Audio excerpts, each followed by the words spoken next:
Hi, welcome to the Listen Up Girl podcast. I'm your host, Zach Randall Freeman, and today is day 15 of Pride Month, which means we are actually halfway through the point, and we are not slowing down. We've got Pride at Wrigley, a Broadway icon making history, two legends about to take the stage in New York, our girl Madonna doing absolute the most, and a queer vampire show you need to start watching right now, so let's get into it. First, Chicago Cubs Pride Night at Wrigley Field. So let's start in Chicago because today, June 15th, the Cubs are hosting their annual Pride celebration at Wrigley Field. Tonight's game is against the Colorado Rockies, and it's going to be more than just baseball. The stadium is bringing in local LGBTQ-owned businesses, live entertainment, and community programming throughout the night. Now listen, I know not everyone in our community is a baseball fan, but there is something genuinely powerful about being a queer in a space that has historically not always welcomed us. Wrigley Field is one of the most iconic stadiums in the country, and tonight is a Pride venue, and that matters. Whether you're going for Pride festivities, the seventh inning stretch, or just an overpriced hot dog, the Cubs are saying you belong here. If you're in Chicago, this is one of the absolutely events worth showing up for. Next, Tony Awards recap, Qween Jean makes history. So now let's talk about what happened at the Tony Awards last Sunday, because it was a night that deserves its flowers. The 79th annual Tony Awards were hosted by Pink at Radio City Music Hall, and she was absolutely spectacular. She rocked with a roof-raising rendition of Lady Marmalade, made pointed comments about Broadway standing firm while the rest of the culture feels pressure of our current political moment, and she reminded everyone in the theater that everyone watching at home that art is resistance. But not the most talked about moment for the night belonged to Cats, the Juiceful Ball costume designer Qween Jean, who became the first openly transgender person to win a Tony Award. Let that sink in. The first openly Tony Transgender Award winner in the history of Broadway. When she got to the stage, she said she was there for the legacy of queer people, trans people, and called everyone to take up space and to shift the paradigm. That's it. That's the whole speech. That's everything. The show itself reimagined the classic Andrew Lloyd Webber musical as a queer ballroom competition rooted in real culture of underground ballroom and voguing.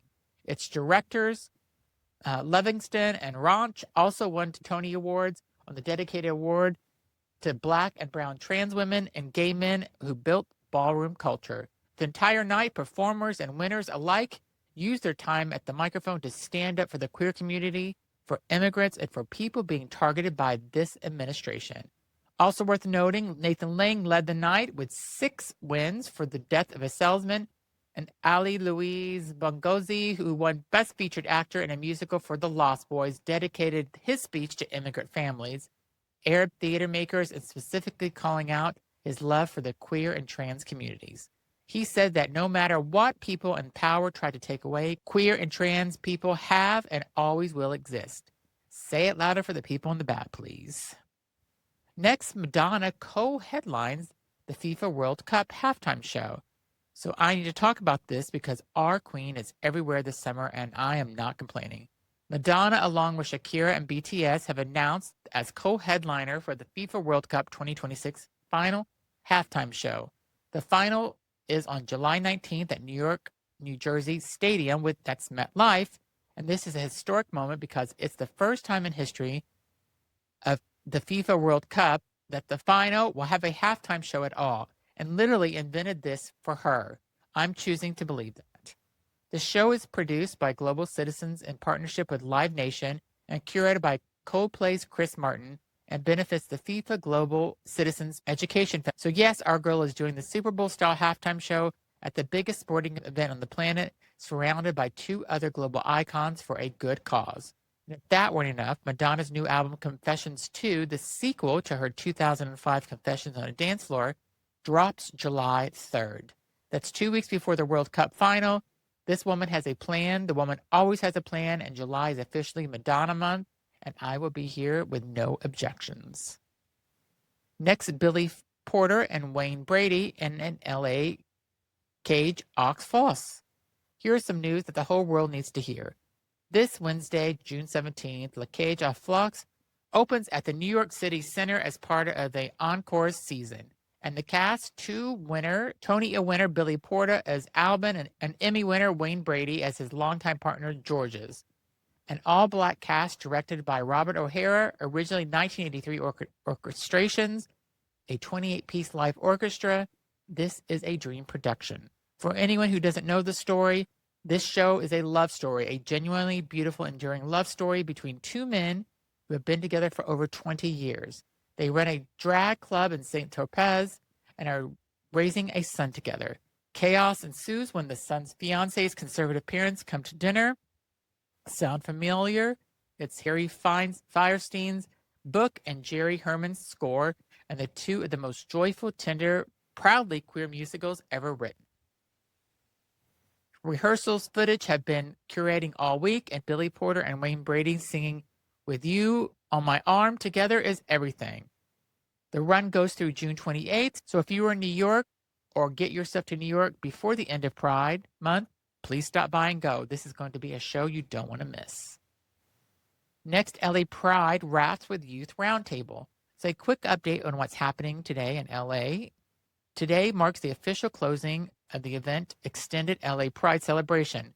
Christopher Street West, the organization behind the 56th annual LA Pride Parade, which took place yesterday, is wrapping up today with a youth-focused roundtable featuring LGBTQ+ leaders, advocates, and creators discussing the future of the community.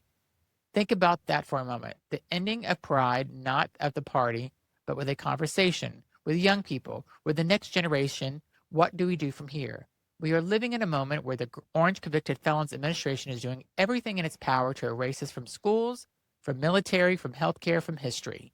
And yet the LGBTQ+ community every single year produces a new generation of young people who are smarter, louder, and more connected than ever before. That's what today's roundtable is about, and that's what the future looks like, and I am here for it. Next streaming pick, The Vampire Lestat. All right, before I let you go, I have a streaming recommendation because it's Pride Month and you need something to watch when you come home from the parade and you need to recover on your couch. The Vampire Lestat premiered on June 7th and is already generating serious buzz. Critics are raving about it, and the queer community have fully adopted it. The pilot features what's being described as a genuinely queer storytelling that feels intentional rather than performative, and the story is delivering new episodes weekly through July. You've got to catch it. Go find it. You're welcome. That's your news for today, day 15 of Pride Month. We are halfway through June, and there is so much more still to come. If today's episode made you feel something, share it with somebody you know. And you can stream Listen Up Girl wherever you get podcasts. Be sure to leave a rating, leave a comment, and I will see you tomorrow with more LGBTQ+ news.